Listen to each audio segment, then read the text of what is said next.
یہ زمین جب نہ تھی، یہ جہاں جب نہ تھا، چاند سورج نہ تھے، آسماں جب نہ۔ برادران اسلام، السلام علیکم ورحمۃ اللہ وبرکاتہ۔ آج ہم ایام کے سردار جمعہ کی فضیلت پر مختصراً کلام کریں گے۔ مشکوٰۃ شریف جلد 1 صفحہ 119 پر ایک روایت ہے جس میں آقا صلی اللہ علیہ وسلم ارشاد فرماتے ہیں: خیر یوم طلعت علیہ الشمس یوم الجمعہ فیہ خلق آدم وفیہ ادخل الجنۃ وفیہ اخرج منہا ولا تقوم الساعۃ الا فی یوم الجمعہ۔ آپ نے فرمایا،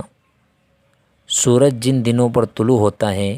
ان میں سب سے بہتر اور افضل دن جمعہ کا دن ہے۔ اسی دن حضرت آدم علیہ السلام کی پیدائش ہوئی، اسی دن انہیں جنت میں بھیجا گیا، اسی دن وہ جنت سے باہر تشریف لائے اور قیامت بھی اسی دن قائم ہوگی۔ اور ایک روایت میں ہے کہ جمعہ کے دن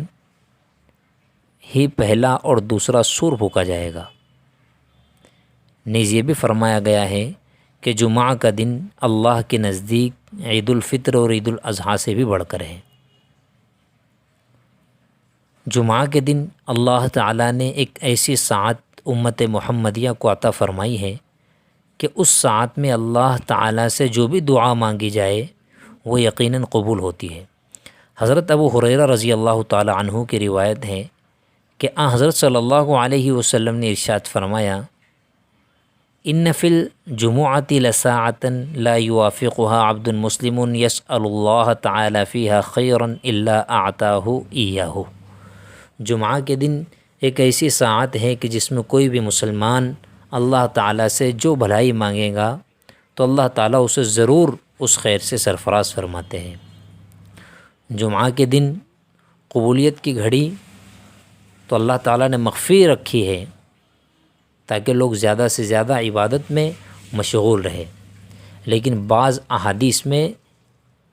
اس قبولیت کی گھڑی کی طرف اشارہ کیا گیا ہے۔ چنانچہ حضرت ابو موسیٰ اشعری رضی اللہ تعالی عنہ فرماتے ہیں کہ میں نے رسول اللہ صلی اللہ علیہ وسلم کو جمعہ کی مقبول ساعت کے متعلق یہ ارشاد فرماتے ہوئے سنا کہ یہ ساعت جمعہ کے خطبے سے لے کر نماز کے ختم تک کے درمیان ہے، مگر اس وقت جو بھی دعا ہو وہ دل میں ہونا چاہیے، کیونکہ دوران خطبہ زبان سے دعا وغیرہ کی اجازت نہیں۔ اسی سے معلوم ہوتا ہے یہ مسئلہ کہ دوران خطبہ ہاتھ اٹھا کر دعا نہیں کرنا چاہیے، زبان سے الفاظ ادا نہیں کرنا چاہیے، بلکہ دل ہی دل کے اندر جو دعا کرنی ہے وہ دعا کی جا سکتی ہے۔ بعض روایت سے یہ بھی معلوم ہوتا ہے کہ یہ قبولیت کی گھڑی جمعہ کے دن عصر سے لے کر مغرب کے درمیان ہوتی ہے۔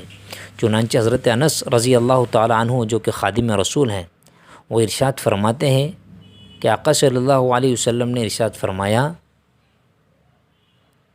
کہ وہ ساعت جس میں جمعہ کے دن قبولیت کی امید ہوتی ہے اسے عصر کی نماز کے بعد سورج غروب ہونے تک کے درمیان تلاش کیا کرو۔ اس لیے خصوصیت کے ساتھ اہتمام کے ساتھ جمعہ کے دن عصر کے بعد کا وقت عبادت، ذکر و اذکار اور دعا میں صرف کرنا چاہیے۔ جمعہ کے دن خاص طور پر درود شریف کا اہتمام کرنا چاہیے۔ ویسے تو ہر مسلمان کو ہر روز اپنے محسن اعظم سرور عالم صلی اللہ علیہ وسلم کی خدمت عالیہ میں درود شریف کا نذرانہ بکثرت پیش کرنے کا اہتمام کرنا چاہیے، لیکن جمعہ کے دن اس کا اور دنوں سے زیادہ اہتمام ہونا چاہیے۔ خود حضرت صلی اللہ علیہ وسلم نے اس کی ترغیب دی ہے۔ ایک مشہور صحابی حضرت ابو درداء رضی اللہ تعالیٰ عنہ وہ فرماتے ہیں کہ آقا صلی اللہ علیہ وسلم نے ارشاد فرمایا: جمعہ کے دن میرے اوپر درود بکثرت بھیجا کرو، اس لیے کہ اس دن ملائکہ بکثرت حاضر رہتے ہیں اور تم میں سے جو شخص بھی مجھ پر درود بھیجتا ہے اس کا درود مجھ پر پیش کیا جاتا ہے تاآ کہ وہ درود پڑھنے سے فارغ ہو جائے۔ راوی حضرت ابو درداء رضی اللہ تعالیٰ عنہ فرماتے ہیں کہ میں نے تعجب سے عرض کیا کہ کیا وفات کے بعد بھی یہ سلسلہ جاری رہے گا؟ آپ صلی اللہ علیہ وسلم نے فرمایا، اللہ تعالیٰ نے زمین پر انبیاء علیہم الصلاۃ والسلام کے مقدس بدنوں کو کھانا حرام کر دیا ہے، پس اللہ تعالیٰ کے نبی زندہ رہتے ہیں اور انہیں رزق عطا ہوتا رہتا ہے۔ لہٰذا جمعہ کے دن کثرت سے درود شریف پڑھنے کا اہتمام کرنا چاہیے۔ اور جمعہ کے دن غسل کا اہتمام کیا جاتا ہے، تو جمعہ کے دن غسل کرنے، خوشبو لگانے اور اچھی طرح پاکی حاصل کرنے کے بعد نماز جمعہ میں باادب شرکت کرنے پر عظیم الشان اجر و ثواب کا اعلان کیا گیا ہے۔ بہت ساری احادیث میں اس کی فضیلت وارد ہوئی ہیں۔ حضرت سلمان فارسی رضی اللہ تعالیٰ عنہ کی روایت ہے کہ نبی کریم صلی اللہ علیہ وسلم نے ارشاد فرمایا، جو شخص بھی جمعہ کے دن غسل کرے اور ہر ممکن طور پر پاکی حاصل کرے اور تیل لگائے اور اپنے گھر والوں کی خوشبو استعمال کرے، اس کے بعد جمعہ کے لیے گھر سے نکلیں اور دو بیٹھنے والوں کے درمیان تفریق نہ کرے، یعنی زبردستی نہ گھسے، جہاں جگہ ملے مسجد میں وہی بیٹھ جائے،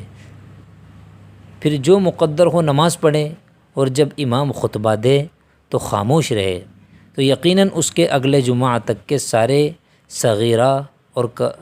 گناہ بخش دیے جاتے ہیں۔ حضرت ابو ہریرہ رضی اللہ تعالیٰ عنہ کی بھی ایک روایت ہے کہ پیغمبر صلی اللہ علیہ وسلم نے ارشاد فرمایا کہ جو شخص غسل کر کے جمعہ میں حاضر ہو، پھر جو مقدر ہو نماز پڑھے، اس کے بعد خطبہ ختم ہونے تک خاموش سنتا رہے، پھر امام کے ساتھ نماز ادا کرے، تو اس کے آئندہ جمعہ تک کے گناہ معاف کر دیے جاتے ہیں اور 3 دن کا ثواب مزید عطا ہوتا ہے۔ حضرت اوس بن ابی اوس رضی اللہ تعالیٰ عنہ فرماتے ہیں کہ حضرت صلی اللہ علیہ وسلم کا ارشاد عالی ہے کہ جو شخص جمعہ کے دن خود بھی غسل کرے اور اپنی بیوی کو بھی غسل کرائے، یعنی اس سے حاجت پوری کرے، اور صبح کو جلد سو کر اٹھے اور جلد مسجد میں جائے اور پیدل چل کر مسجد جائے، سوار نہ ہو اور کان لگا کر خطبہ سنے اور لغو حرکت نہ کرے، تو اس کو ہر قدم کے بدلے 1 سال کا روزہ رکھنے اور راتوں کو جاگنے کا ثواب عطا ہوگا۔ کتنی فضیلت کی بات ہے۔ اور بھی بہت ساری احادیث میں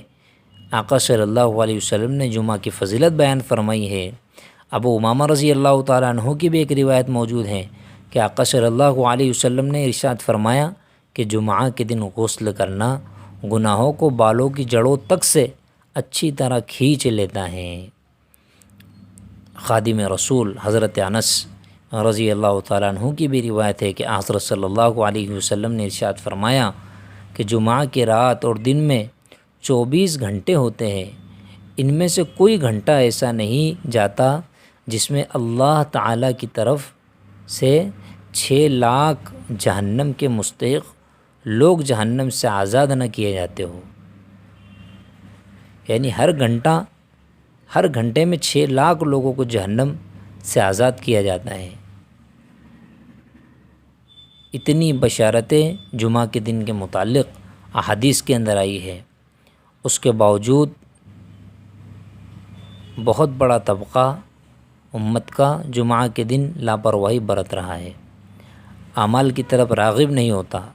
یہ بہت ہی زیادہ افسوس کی بات ہے۔ لہٰذا عمل کا اہتمام کیا جائے۔